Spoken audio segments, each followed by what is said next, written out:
महाराष्ट्राच्या राजकारणात पुन्हा एकदा राष्ट्रवादी काँग्रेसमध्ये अंतर्गत मतभेदांनी जोर धरलाय। अजित पवारांच्या नेतृत्वाखालील राष्ट्रवादीत आता दोन गट पडल्याची चर्चा रंगते। सूरज चव्हाण यांची वादग्रस्त पार्श्वभूमी असतानाही त्यांची पक्षाच्या प्रदेश सरचिटणीस पदी नियुक्ती झाल्यानं पक्षात मोठी नाराजी पसरली। अनेक नेत्यांनी ही नियुक्ती आणि प्रदेशाध्यक्ष सुनील तटकरे यांच्या मनमानी कार्यपद्धतीवर रोष व्यक्त केला असून त्यांनी थेट अजित पवारांकडे आपली नाराजी मांडली आहे। त्यामुळे राष्ट्रवादीत सर्व काही आलबेल नसल्याचं चित्र दिसतंय आणि त्यामुळे आता राष्ट्रवादीच्याच गटात दोन गट पडलेत असं दिसतंय। हाच संपूर्ण विषय सविस्तर सांगते या व्हिडिओच्या माध्यमातून।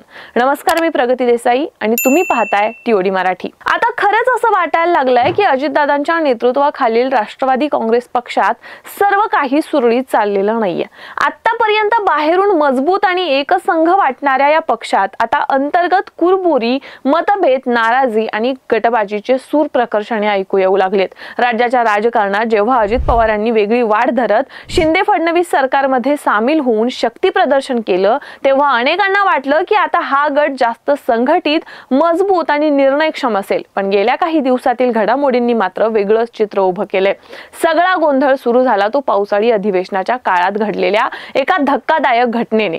त्यावेळी तत्कालीन कृषी मंत्री माणिकराव कोकाटे यांच्यावर आरोप झाला की त्यांनी थेट विधिमंडळात रमी खेळली। हे प्रकरण तसं आधीच गाजत होतं, पण त्याहून मोठा गोंधळ झाला तो नंतर। या प्रकरणावरून नाराजी व्यक्त करत छावा संघटनेचे प्रदेशाध्यक्ष विजय घाडगे यांनी थेट राष्ट्रवादी काँग्रेसचे प्रदेशाध्यक्ष सुनील तटकरे यांच्या टेबलवर पत्ते फेकले। हा प्रकार सूरज चव्हाण यांच्या लक्षात आला आणि त्यांनी इतका राग दाखवला की त्यांनी थेट विजय घाडगेंवर गंभीर हल्ला केला।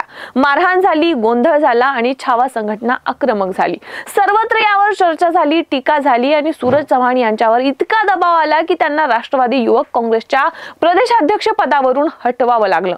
हे झालं एका बाजूला, पण या घटनेला एक महिना सुद्धा उलटला नव्हता की पुन्हा एकदा राजकीय भूकंप झाला आणि सूरज चव्हाण यांना पुन्हा पक्षाच्या प्रदेश सरचिटणीसपदी नेमण्याचा निर्णय झाला आणि या निर्णयानं अनेकांच्या भुवया उंचावल्या। एका व्यक्तीने विधिमंडळात मारहाण केल्यावर त्याला पदावरून हटवलं आणि मग तोच व्यक्ती थोड्याच दिवसात अजून मोठ्या पदावर नेमला जातो, हे सामान्य कार्यकर्त्यांना आणि नेत्यांना पचवणं जरा कठीणच गेलं। आणि विशेष म्हणजे या नियुक्तीचा प्रस्ताव प्रदेशाध्यक्ष सुनील तटकरे यांनी स्वतः दिला आणि त्याच वेळी या नियुक्ती पत्राचं वितरण देखील केलं, तेही मोठ्या थाटामाटात। छगन भुजबळ, आमदार अदिती तटकरे आणि इतर बड्या नेत्यांच्या उपस्थितीत। या संपूर्ण प्रकरणावरून विरोधकांनी राष्ट्रवादीवर सडकून टीका केली की या पक्षात आता कायदा, नीती आणि शिस्त उरलेली नाहीये का? पण त्याहून जास्त धक्का बसला तो अजित पवारांच्या वक्तव्यामुळे। जेव्हा माध्यमांनी त्यांना या नियुक्तीबद्दल विचारलं तेव्हा अजितदादांनी थेट सांगितलं की माझ्या माहितीत ही नियुक्ती नव्हती आणि इथूनच खरी खदखद बाहेर यायला लागली। पक्षाच्या आतून आवाज येऊ लागलेत की आता सगळे निर्णय एकाच माणसाच्या मर्जीवर चालतात। प्रदेशाध्यक्ष सुनील तटकरे हे पक्षाच्या निर्णय प्रक्रियेत कुणालाही विश्वासात घेत नाहीयेत। एक हाती निर्णय घेतायत आणि ज्यांची पार्श्वभूमी वादग्रस्त आहे अशा लोकांना पुन्हा पुन्हा पुढे आणतायत। यातूनच एक मोठा गट पक्षात नाराज झालाय। या गटाने आपली नाराजी अजित पवारांसमोर देखील मांडली असून ते म्हणतायत की सुनील तटकरे यांच्या एकट्याच्या हातातील अधिकारांवरून त्यांचं वागणं पक्षासाठी घातक ठरते। आता यातून राष्ट्रवादी काँग्रेस पक्षात दोन स्पष्ट गट तयार झालेत। एक गट सुनील तटकरे यांच्या भोवती फिरणारा, जे अजित पवारांच्या जवळचे मानले जातात, आणि दुसरा गट जो पक्षात पारदर्शकता आणि सहविचार पद्धतीची मागणी करतोय। यातून जे पक्ष संघटन मजबूत करण्याचं अजित पवारांचं स्वप्न होतं तेच आता गडगडताना दिसतंय। या सगळ्या प्रकरणामुळे सामान्य कार्यकर्त्यांमध्येही संभ्रमाचं वातावरण आहे। पक्षाच्या नेतृत्वावर विश्वास ठेवावा की एखाद्याच्या हट्टी निर्णयांवर प्रश्नचिन्ह उभं करावं, हा प्रश्न सर्वसामान्य कार्यकर्त्यांच्या समोर उभा ठाकलाय। अजितदादा हे समोपचाराने निर्णय घेणारे नेते म्हणून ओळखले जातात, पण आता त्यांच्या गटातही असा गोंधळ सुरू झालाय, हे निश्चितच पक्षासाठी शुभ संकेत नाहीये।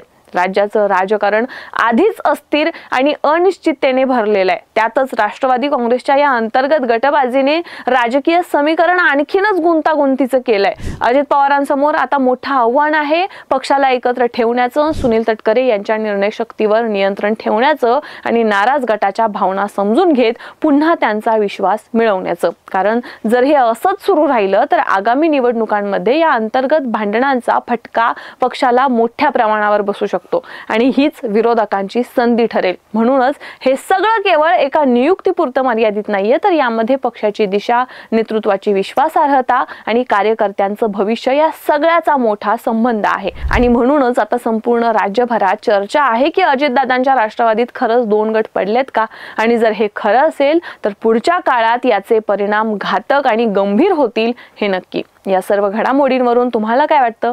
अजितदादांचा गट फोडण्यासाठीच मुद्दामून कोणीतरी खेळी करत असेल असं वाटतं का? यावर तुमचं मत आम्हाला कमेंट्समध्ये नक्की सांगा आणि TOD मराठीला सबस्क्राईब करायला विसरू नका.